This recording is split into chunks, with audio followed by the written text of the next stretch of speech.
একটু ভিন্ন রকমের দেখতে কেক যদি ট্রাই করতে চান তাহলে এই মার্বেল কেক রেসিপিটি অবশ্যই করে দেখতে পারেন। এটি দেখতে যেমন একদম আলাদা, ছোটদের তাই জন্য বেশ পছন্দের। তার সাথে এই কেকে দু ধরনের আপনারা কেকের স্বাদ পাবেন, মিল্ক কেক এবং চকলেট কেক। বাচ্চাদের স্কুলের টিফিনে বা সন্ধেবেলা চা কফির সাথে এই কেক আপনারা এনজয় করতে পারেন।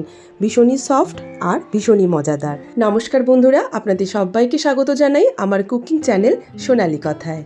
চলুন দেখে নেওয়া যাক আজকে দারুণ স্বাদের মার্বেল কেকের রেসিপি। প্রথমে একটি বড় পাত্রের মধ্যে আমি নিয়ে নিলাম হাফ কাপ গুঁড়ো করা চিনি। নর্মাল চিনিটাকে মিক্সিতে গুঁড়ো করে নেবেন। তারপর দুখানা ডিম এর মধ্যে অ্যাড করছি। সমস্ত উপকরণ কিন্তু এখানে রুম টেম্পারেচারে রাখতে হবে কেক বানানোর সময়। এবার দিয়ে দেবো সাদা তেল 1/4 কাপ। তেলের বদলে আপনারা মাখনও দিতে পারেন। আর দিচ্ছি 1 চামচ ভ্যানিলা এসেন্স। এবার ইলেকট্রিক বিটার দিয়ে এগুলো ভালো করে ফেটিয়ে নেব। এটা আপনারা হুইস্কার দিয়ে বা হাতা দিয়েও করতে পারেন। ফেটাতে ফেটাতে একসময় ডিমের হলুদ রঙটা পরিবর্তন হয়ে সাদার মতন হবে, ফেনা ফেনা হবে, চিনি পুরোপুরি গলে যাবে। ততক্ষণ অবধি আমাদের এটাকে ফেটিয়ে নিতে হবে। এবার এটাকে একটা সাইডে সরিয়ে আরেকটা পাত্রে একটা ছাঁকনি রেখে দিয়ে দিলাম 1 কাপ ভর্তি করে ময়দা, আর তার সাথে আরও 1 টেবিল চামচ ময়দা। এবার দেব 3 টেবিল চামচ কর্নফ্লাওয়ার।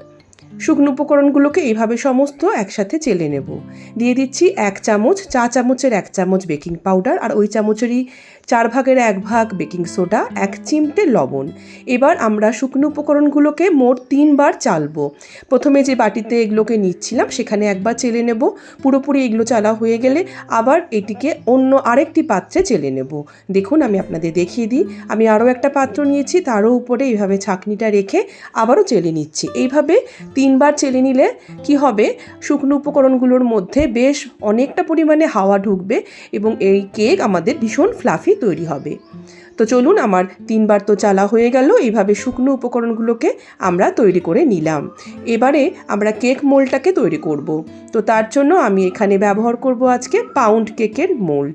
আপনারা কিন্তু এই কেক গোল কেক টিনেও করতে পারেন।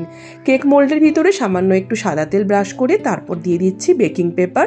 বেকিং পেপার না থাকলে যে কোনো সাদা কাগজ দিতে পারেন, বা যে কোনো কাগজকে অ্যাভয়েড করতে চাইলে তেল ব্রাশ করে তার উপর শুকনো একটু ময়দা ছিটিয়ে দেবেন। তো এবার আমরা কেকের ব্যাটারটাকে ফাইনালি তৈরি করে নেব। যেই বাটিতে ডিম, চিনি, তেল গুলে রেখেছিলাম তার মধ্যে শুকনো উপকরণগুলোকে প্রথমে অর্ধেক পরিমাণ মেশাবো। তারপর ভালোভাবে যখন এটা মিশে যাবে বাকি অর্ধেক পরিমাণটা আবারও মিশিয়ে দেব।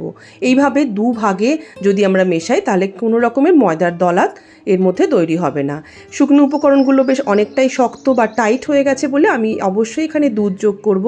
তরল দুধ একদম নর্মাল রুম টেম্পারেচারে রাখা। প্রথমে দেব 1/3 কাপ, তারপরেও আবার 2 টেবিল চামচের মতন দুধ দিচ্ছি। দুধের পরিমাণটা আপনাদের একটু কম বা বেশি হতে পারে। আপনারা দেখে নেবেন যে কেকের ব্যাটারটা ঠিক কীরকম কনসিস্টেন্সির আপনাদের রাখতে হবে। আমি দেখিয়ে দিলাম। এটা খুব বেশি পাতলা করবেন না, কারণ মার্বেল কেক তৈরি করতে গেলে কেকের ব্যাটার কিন্তু খুব পাতলা করলে চলবে না। কেকের ব্যাটার থেকে দেখতে পেলেন আমি অর্ধেকটা আলাদা করে একটা বাটিতে নিলাম। তার মধ্যে 3 টেবিল চামচ কোকো পাউডার দিয়েছি। কোকো পাউডার অনেক দুধ টেনে নেয়, তাই জন্য এখানে আরও 2 থেকে 3 টেবিল চামচ দুধ আমাকে যোগ করতে হবে। করে সেই একই রকম একটা সেমি সলিড ব্যাটার আমরা বানিয়ে নেব। এইভাবে এই মার্বেল কেকের জন্য 2 রকম ব্যাটার আমাদের প্রস্তুত। একটা সিম্পল ভ্যানিলা কেকের ব্যাটার আর একটা চকলেট কেকের ব্যাটার।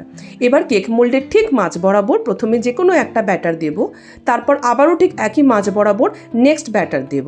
এইভাবে অল্টারনেটিভভাবে আমরা একবার সাদা আর একবার চকলেট ব্যাটার অ্যাড করতে থাকবো, প্রত্যেকবারই একদম মাঝ বরাবর। আস্তে আস্তে দেখবেন পুরো কেক মোল্ডের মধ্যে ব্যাটারটাকে আমরা ছড়িয়ে দিতে পারছি। মাঝে মাঝে কেক মোল্ডটাকে একটু হাত দিয়ে নাড়িয়ে নেবেন যাতে করে এটা সমানভাবে ছড়িয়ে যায়। এইভাবে আমাদের পুরো দুটো ব্যাটারি এইভাবে দিতে হবে। দেখতে পাচ্ছেন আস্তে আস্তে কি সুন্দর এর মধ্যে একটা ডিজাইন তৈরি হয়ে গেছে। সম্পূর্ণ ব্যাটারটাকে আমরা কেক মোল্ডে শিফট করে নিয়ে একটু কেক মোল্ডটাকে নাড়িয়ে নেব যাতে এর ভিতরে থাকা এক্সেস হাওয়াটা বেরিয়ে আসে। কেকটা আমি ওভেনে তৈরি করব। অন্যদিকে আমি ওভেনটাকে 180 ডিগ্রি সেন্টিগ্রেড টেম্পারেচারে 10 মিনিটের জন্য প্রিহিট করতে রেখে দিয়েছিলাম, দুটো রডকে অন রেখে। এবার কেক মোল্ডটার ব্যাটার সমেত ওভেনের মধ্যে ঢুকিয়ে দিয়ে একই টেম্পারেচারে আমি 30 মিনিটের জন্য বেক করব। টাইমটা একটু উপর নিচ হতে পারে, ডিপেন্ড করছে আপনাদের ওভেনের টেম্পারেচারটা কীরকম বা আপনারা কতটা কেক ব্যাটার কেক তৈরির জন্য ব্যবহার করছেন। সম্পূর্ণ কেকটা বেক করে নেওয়ার পরে আমি আপনাদেরকে দেখাচ্ছি পুরোপুরি ঠান্ডা করে নিয়েছি। এবারে সাইডে একটু ছুরি চালিয়ে নিয়ে এটাকে মোল্ড থেকে সেপারেট করে এর উপরে একটা প্লেট দিয়ে এটাকে উল্টে নেব। দেখতে দেখুন একদম কি সুন্দর মনে হচ্ছে, যেন চিতাবাঘের গায়ের যে স্ট্রাইপসগুলো থাকে সেরকম। আমি তো মজা করে এই মার্বেল কেকটাকে চিতা কেকও বলে থাকি। পিছনটাও খুব ভালো বেক হয়েছে, পুরোপুরি কেকটা সুন্দরভাবে বেক হয়ে গেছে। এবার স্লাইস করে কেটে নেব। এইভাবে কেটে আপনারা একটা এয়ারটাইট বক্সে করে রেখে দিতে পারেন। বাচ্চাদের থেকে বড়দের সবাইকে স্কুল কলেজে বা অফিসে টিফিনে দিতে পারেন। সন্ধেবেলা চা জলখাবারের সাথে কিন্তু এটা স্ন্যাক আইটেম হিসেবে অবশ্যই খেতে পারেন। আর এটার ভিতরটা দেখুন ডিজাইনটা কি সুন্দর এখানে ফুটেছে। এই রকম একটা টেক্সচারের জন্য বাচ্চাদের কাছে এটা ভীষণই অ্যাট্রাকটিভ।